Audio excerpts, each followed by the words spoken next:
De l'esprit d'économie par Gustave Thibon.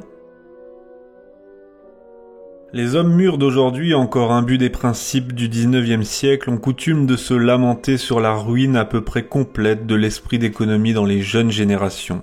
On ne met plus rien de côté. L'ouvrier, l'employé moderne, le jeune ménage même, dépense chaque semaine ou chaque mois la totalité de son gain.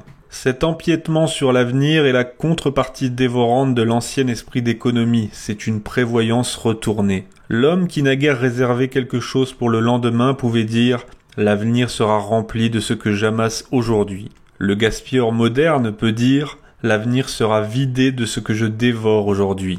Le premier nourrit le futur, le second le vampirise. Mais ce gaspillage de l'argent, scandale du bourgeois classique, n'est que le symptôme le plus matériel, le plus extérieur d'une tare qui affecte le fond de l'âme moderne. L'homme aujourd'hui devient, et ceci dans tous les domaines, de plus en plus incapable de réserve. On ne sait plus attendre, on veut être payé tout de suite de tout ce qu'on fait. On court sur le champ jusqu'au bout de toutes les possibilités de plaisir. Des auteurs ne prennent plus même le temps d'écrire décemment par hâte de publier, les amants se possèdent charnellement presque avant de se connaître, etc.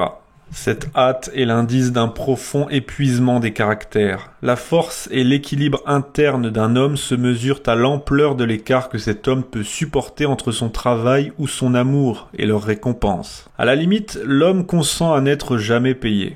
Évidemment, la disparition de ce besoin étroit et solide d'accumuler de l'argent, qui fut le péché du siècle dernier, ne mérite pas d'être particulièrement déplorée. Mais est-ce par en haut ou par en bas que notre jeunesse gaspilleuse dépasse ses pères qui thésaurisaient ? Économiser, mettre en réserve est une exigence centrale de la nature humaine, et c'est limiter, dénaturer arbitrairement le débat que d'entendre ces mots dans l'unique sens d'entassement de biens matériels. Un seigneur médiéval, un saint, un artiste, un simple paysan rivé au terroir paternel et chargé de famille n'amassaient certes pas d'argent, mais ils amassaient autre chose, un capital de vertu, des traditions, de bonnes mœurs, sans parler de réserves matérielles, mais vitales comme les terres, les maisons et leur mobilier, etc. Ces gens-là savaient résister à l'appel de l'attrait immédiat, ils savaient se priver de quelque chose aujourd'hui, qu'on songe au sacrifice d'un chevalier, d'un ascète, d'un simple père de famille, en fonction d'un avenir à défendre et à féconder. L'esprit d'économie, au sens le plus haut du mot, se confond avec l'esprit de fidélité et de sacrifice. La bourgeoisie du XIXe siècle a tendu à substituer la réserve argent aux réserves vitales et spirituelles des siècles précédents. Renversement périlleux des valeurs, la réserve argent, chose en soi fictive, anonyme et sans valeur humaine intrinsèque, devient une source de décadence et de catastrophe dès que l'instinct de prévoyance s'accroche à elle au détriment des réserves nourricières. On a vu par exemple, et on voit encore, des couples qui s'abstiennent d'avoir et d'élever des enfants pour s'assurer dans leur vieillesse des rentes plus confortables. Si cette manœuvre se généralisait, que vaudrait l'argent prêté à l'État dans une société de vieillards également improductifs et tous à la charge de l'État, c'est-à-dire les uns des autres ? La réserve argent, si elle n'est corroborée et contrôlée, dans sa constitution et dans son usage, par la formation au moins parallèle de réserves humaines, c'est-à-dire avant tout d'enfants, futurs producteurs et de bonnes mœurs qui permettront à cet enfant de faire fructifier sainement l'argent, la réserve argent, dis-je, se change en richesse morte, en richesse appauvrissante. Le marasme économique de la France d'aujourd'hui n'a pas d'autre cause que cet écart de plus en plus considérable entre la réserve argent et les réserves réelles de la nation. L'épargne mesquine et sans correctif des générations précédentes préparait au demeurant la vague de gaspillage de l'heure actuelle. La saine prévoyance était déjà morte dans l'âme de ces Français qui plaçaient leur espoir, leur sécurité suprême dans un capital argent, dans un chiffre. Le processus est classique.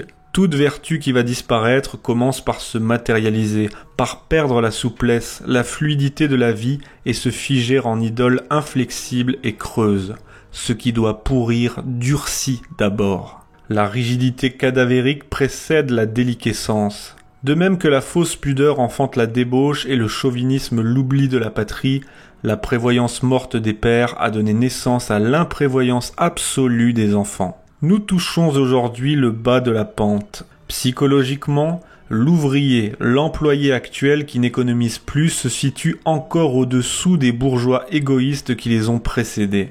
S'ils ne mettent plus d'argent en réserve, ce n'est pas qu'ils aient dépassé l'avarice, c'est qu'ils ne sont plus capables d'aucune espèce de domination de soi, d'aucun sacrifice, pas même de se vaincre aujourd'hui dans leur intérêt de demain. Passons à la limite, lorsqu'on nous prêche le devoir d'imprévoyance, il conviendrait peut-être de faire d'abord le départ entre l'imprévoyance du saint, qui ne s'inquiète pas de l'avenir parce qu'il a capitalisé en lui la source de l'éternité de la vie, et l'imprévoyance du décadent, dont l'âme branlante est devenue le jouet de l'heure et de la tentation qui passe, et qui, incapable d'attendre comme de choisir, cède constamment aux sollicitations immédiates d'un égoïsme sans suite et sans unité. Car l'être le moins économe est aussi le plus égoïste. Économiser au sens vrai et sain du mot, cela signifie surtout réserver pour mieux donner. Il est sans doute une prévoyance avare et fermée qui s'oppose aux vrais échanges humains.